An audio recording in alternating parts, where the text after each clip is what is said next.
everyone, assalamu alaikum. It's me Romana Afrin and আপনারা লাগি লই আইলাম একটা গুড নিউজ। সিলেট কিন্তু অনুষ্ঠিত হইতে যার প্রি ঈদুল আজহা এক্সিবিশন 2025 যেটা হইল গিয়া organized by Livira Fashion Brand and Arish Fashion Zone। আর এই এক্সিবিশনটা অনুষ্ঠিত হইব 6, 7 ও 8 তারিখ সকাল 10টা থেকে রাত 10টা কোন জায়গা?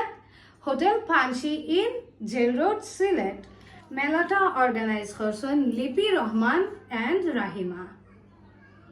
এন্ড মোস্ট ইম্পর্টেন্ট থিং হইল গিয়া আমি তো থাকবো, আপনারা সব অবশ্যই যাইতা। ই মেলাত কিতে কিতে থাকবো জানেনি? ই মেলাত তো আপনারা ফাইলাইবা কাপড় সুপর জুয়েলারি খানি দানি সব কিছু। আর ইখানে থাকবো আপনারা লাগি প্রতিদিন প্রথম 100 জনে আপনারা পাইবা ওয়েলকাম গিফট। এবং প্রত্যেকটা স্টল থেকে যদি আপনারা 300 টাকা শপিং করেন তাইলে পাইবা একটা কুপন যেখানে আছে আকর্ষণীয় গিফট ভাউচার। সো অবশ্যই যাইতে ভুলবা না। 6, 7 ও 8 তারিখ Sylhet hotel Panshi inn jail road pre Eidul Azha exhibition 2025। Thank you.